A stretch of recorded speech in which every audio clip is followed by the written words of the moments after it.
हम लोग पिछले वीडियो में यहाँ तक पढ़ चुके थे, तो आज हम लोग आगे बढ़ते हैं। तो देखिए, आज हम लोग पढ़ेंगे रासायनिक अभिक्रियाओं के प्रकार। कक्षा 9 में हम अध्ययन कर चुके हैं कि रासायनिक क्रिया के समय किसी एक तत्व का परमाणु दूसरे तत्व के परमाणु में नहीं बदलता है।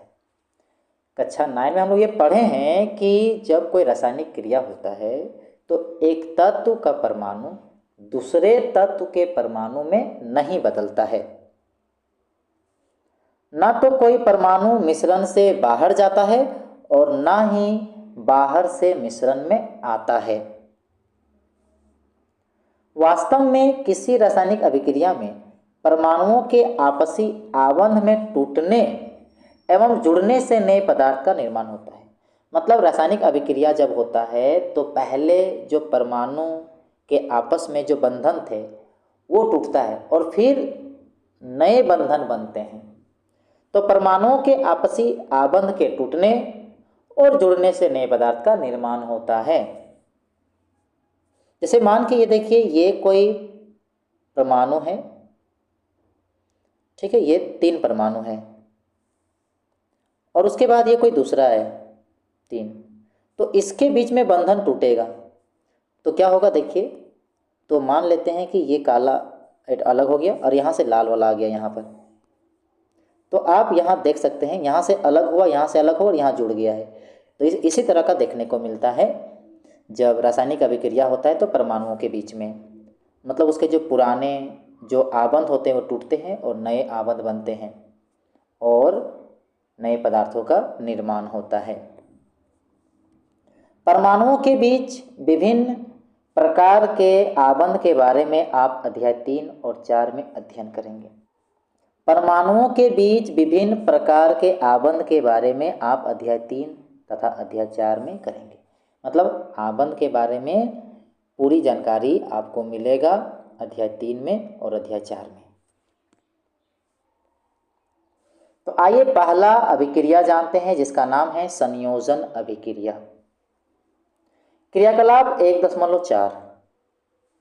एक बीकर में थोड़ा calcium oxide CaO calcium oxide तथा बुझा हुआ चूना लीजिए। ठीक है, एक बीकर में क्या करना है, थोड़ा कैल्शियम ऑक्साइड तथा बुझा हुआ चूना लीजिए। इसमें धीरे धीरे जल मिलाइए।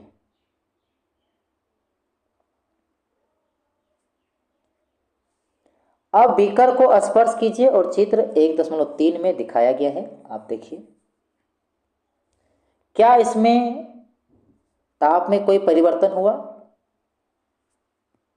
तो जब आप कैल्शियम ऑक्साइड लेते हैं, कैल्शियम ऑक्साइड, और फिर उसमें पानी मिलाते हैं तो धीरे धीरे वो गर्म हो जाता है, उसमें ताप में परिवर्तन होता है। तो देखिए, कैल्शियम ऑक्साइड जल के साथ तीव्रता से अभिक्रिया करके बुझे हुए चूने का निर्माण करके अधिक मात्रा में ऊष्मा उत्पन्न करता है। तो ये है कैल्शियम ऑक्साइड CaO, जिसको बिना बुझा हुआ चूना कहते हैं। ये पानी से जल के साथ तेजी से अभिक्रिया करता है और अभिक्रिया करने के बाद ये बुझा हुआ चूना बनाता है, यानी कि कैल्शियम हाइड्रोक्साइड बनाता है और इसमें अधिक मात्रा में ऊष्मा भी निकलता है। इस अभिक्रिया में कैल्शियम ऑक्साइड तथा जल मिलकर, देखिए कैल्शियम ऑक्साइड और जल मिलकर एकल उत्पाद, सिर्फ एक उत्पाद बनाता है, वो है कैल्शियम हाइड्रोक्साइड। ठीक है, ऐसी अभिक्रिया जिसमें 2 या 2 से अधिक अभिकारक मिलकर एकल उत्पाद का निर्माण करते हैं उसे संयोजन अभिक्रिया कहते हैं। तो यहाँ देखिए, एकल उत्पाद बना है 2 अभिकारक से, या 3 भी हो सकता था अगर कोई दूसरा एग्जाम्पल लेते तो यहाँ पर 2 अभिकारक मिलके एकल उत्पाद बना रहा है, इसलिए यह उदाहरण हो गया संयोजन अभिक्रिया का।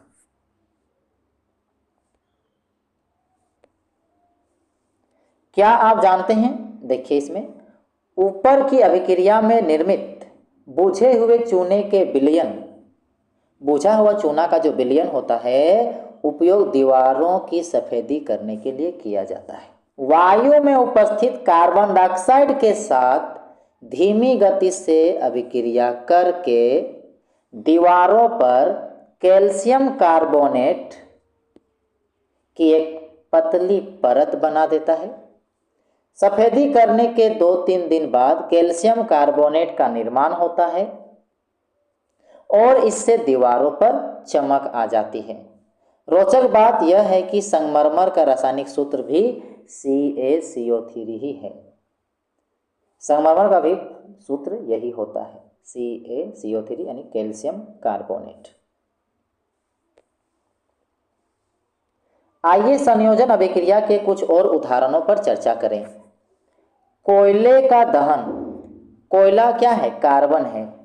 तो कोयला और ऑक्सीजन, दहन के समय ऑक्सीजन मिलता है और इसके कारण क्या बनता है? Carbon dioxide. तो देखिए 2 अभिकारक मिलकर एकल उत्पाद बना रहा है। दूसरा उदाहरण लेते हैं, हाइड्रोजन गैस और ऑक्सीजन गैस से जल का निर्माण। तो देखिए यहाँ पर हाइड्रोजन गैस और ऑक्सीजन मिलकर जल बनाया है। यहाँ पर जो आगे 2 लिखा है वो सिर्फ इसे संतुलित करने के लिए दिया गया है।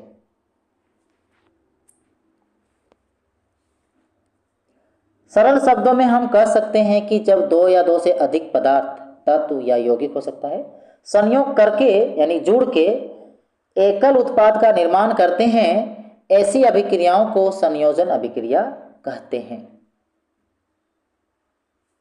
क्रियाकलाप 1.4 में हमने यह देखा कि अधिक मात्रा में ऊष्मा उत्पन्न हुई। इस अभिक्रिया में जब हम लोग देखा तो यहाँ पर बहुत ऊष्मा उत्पन्न हुआ।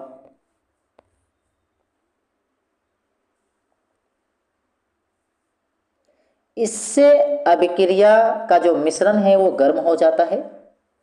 जिन अभिक्रियाओं में उत्पाद के निर्माण के साथ साथ ऊष्मा भी उत्पन्न होती है, मतलब उत्पाद तो बनता ही है, उसके साथ साथ ऊष्मा भी उत्पन्न होती है, उन्हें ऊष्माक्षेपी रासायनिक अभिक्रिया कहते हैं। तो वो उदाहरण हो गया तब ऊष्माक्षेपी रासायनिक अभिक्रिया। ऊष्माक्षेपी अभिक्रियाओं के कुछ अन्य उदाहरण यहाँ देखिए। प्राकृतिक गैस का दहन, प्राकृतिक गैस में विशेष तौर पर मीथेन होता है। उसको देखिए दहन हो रहा है तो ऑक्सीजन उसमें मिलेगा और उसके कारण क्या बनेगा? कार्बन डाइऑक्साइड, जल जो गैस के रूप में यानी कि भाप के रूप में, और ऊर्जा उत्पन्न होता है। क्या आप जानते हैं कि श्वसन एक ऊष्माक्षेपी अभिक्रिया है? देखिए श्वसन भी एक ऊष्माक्षेपी अभिक्रिया है। हम सभी जानते हैं कि जीवित रहने के लिए हमें ऊर्जा की आवश्यकता होती है। यह ऊर्जा हमें भोजन से प्राप्त होती है। पाचन क्रिया के समय खाद्य पदार्थ छोटे छोटे टुकड़ों में टूट जाते हैं, जैसे चावल, आलू तथा ब्रेड में कार्बोहाइड्रेट होता है। इन कार्बोहाइड्रेट के टूटने से ग्लूकोज प्राप्त होता है। यह ग्लूकोज हमारे शरीर की कोशिकाओं में उपस्थित ऑक्सीजन से मिलकर हमें ऊर्जा प्रदान करता है। इस अभिक्रिया का विशेष नाम श्वसन है, जिसका अध्ययन आप अध्याय 6 में करेंगे। तो यहाँ देखिए जो ग्लूकोज है ऑक्सीजन की उपस्थिति में ये कार्बन डाइऑक्साइड और जल में टूटता है और देखिए ऊर्जा उत्पन्न होता है। शाक सब्जियों यानी कि वनस्पति द्रव्य का विघटित होकर कंपोस्ट बनना, जब खाद बनता है तो वह भी ऊष्माक्षेपी अभिक्रिया का ही उदाहरण है। क्रियाकलाप 1.1 जिसमें हम लोग मैग्नीशियम के रिबन का जलाए थे, में दी गई अभिक्रिया के प्रकार को पहचानिए। इसमें एकल उत्पाद के निर्माण के साथ ऊष्मा उत्पन्न होती है। तो बिल्कुल जो मैग्नीशियम का जो दहन हुआ था वो एक ऊष्माक्षेपी रासायनिक अभिक्रिया है और साथ ही साथ वह एक संयोजन अभिक्रिया है। मतलब जो मैग्नीशियम का दहन हो रहा था, मैग्नीशियम का, और उसमें मैग्नीशियम ऑक्साइड जो बना था, इसको आप संयोजन अभिक्रिया भी बोलेंगे और ऊष्माक्षेपी अभिक्रिया भी। अब समझेंगे वियोजन अभिक्रिया, जो रासायनिक अभिक्रिया का दूसरा प्रकार। वियोजन, जिसका दूसरा नाम अपघटन भी है। तो देखिए क्रियाकलाप 1.5 के माध्यम से समझेंगे वियोजन अभिक्रिया को। एक शुष्क क्वथन नली में 2 ग्राम फेरस सल्फेट के क्रिस्टल लीजिए। इसके क्रिस्टल लेना है। फेरस सल्फेट के क्रिस्टल के रंग पर ध्यान दीजिए कि कौन सा रंग का है। क्वथन नली को बर्नर या स्प्रिट लैंप की ज्वाला पर गर्म कीजिए, जैसा कि यहां देखिए चित्र 1.4 में दिखाया गया है। गर्म करने के पश्चात क्रिस्टल के रंग को देखिए कि किस तरह का है। क्या आपने ध्यान दिया कि फेरस सल्फेट क्रिस्टल के हरे रंग में परिवर्तन हुआ? देखिए पहले वो हरा रंग का था क्रिस्टल, किंतु गर्म करेंगे तो उसके हरे रंग में परिवर्तन आ जाता है। सल्फर के दहन से उत्पन्न उस अभिलाक्षणिक विशिष्ट गंध को भी आप सूंघ सकते हैं। जब गर्म करेंगे तो विशेष गंध निकलेगा, तो उसको सूंघ के आप जांच सकते हैं।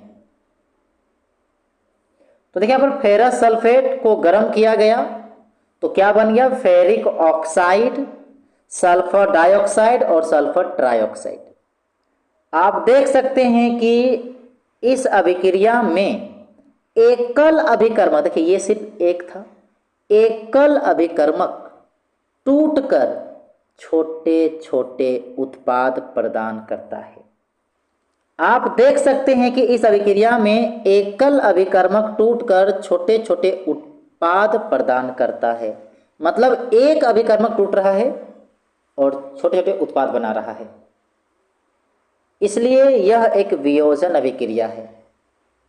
संयोजन में क्या होता था? 2 या 2 से अधिक जुड़ता था और एकल बनाता था। यहां उसका उल्टा हो रहा है, एकल से टूटकर 2 या 2 से अधिक उत्पाद बना रहे हैं। गर्म करने पर फेरस सल्फेट यानी FeSO4 × 7H2O का क्रिस्टल गर्म करने पर ये जो जल का जो भाग है वो त्याग देता है और क्रिस्टल का रंग बदल जाता है। इसके उपरांत ये क्या बन गया? Ferric oxide, sulphur dioxide, sulphur trioxide में वियोजित हो जाता है। फेरिक ऑक्साइड देखिए ठोस है क्योंकि बगल में देखिए S लिखा हुआ है, जबकि सल्फर डाइऑक्साइड और सल्फर ट्राइऑक्साइड गैसें हैं। उष्मा देने पर कैल्शियम कार्बोनेट का, अगर आप गर्म करते हैं तो ये जो कैल्शियम कार्बोनेट है CaCO3 कैल्शियम ऑक्साइड में तथा कार्बन डाइऑक्साइड में वियोजित होता है। तो यह भी एक क्या है? वियोजन अभिक्रिया है, क्योंकि देखिए यहाँ पर एकल पदार्थ टूटकर 2 पदार्थ बना रहा है, 2 उत्पाद बना रहा है, जिसका उपयोग विभिन्न उद्योगों में होता है। कैल्शियम ऑक्साइड को, ये जो कैल्शियम ऑक्साइड जो है चूना या बिना बुझा हुआ चूना कहते हैं। इसके अनेक उपयोगों में से एक उपयोग सीमेंट के निर्माण में होता है, यानी कैल्शियम ऑक्साइड का उपयोग सीमेंट निर्माण में होता है। उष्मा के द्वारा की गई वियोजन अभिक्रिया, मतलब ऐसी वियोजन अभिक्रिया जिसमें उष्मा देने पर होता है, ऊष्मीय वियोजन कहते हैं। तो ये ऊष्मीय वियोजन है, ये भी ऊष्मीय वियोजन है क्योंकि उष्मा देने पर वियोजन हुआ है। ऊष्मीय वियोजन अभिक्रिया का एक अन्य उदाहरण हम लोग क्रियाकलाप 1.6 में दिया गया है, तो आइए इसको समझते हैं। क्रियाकलाप 1.6, एक क्वथन नली में 2 ग्राम लेड नाइट्रेट का चूर्ण लीजिए, PbNO3 लेड नाइट्रेट का चूर्ण।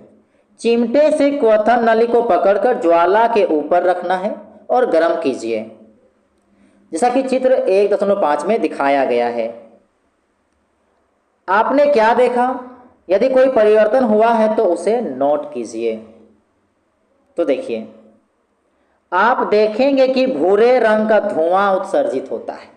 यह नाइट्रोजन डाइऑक्साइड का धुआं है जो भूरे रंग का निकल रहा है। NO2 है नाइट्रोजन डाइऑक्साइड। यह अभिक्रिया इस प्रकार होती है। तो देखिए, लेड नाइट्रेट गर्म किया गया यानी तापन, तो बना देखिए लेड ऑक्साइड, नाइट्रोजन डाइऑक्साइड और ऑक्सीजन। तो यही जो गैस था नाइट्रोजन डाइऑक्साइड वही भूरे रंग के धुआं के रूप में उठ रहा था।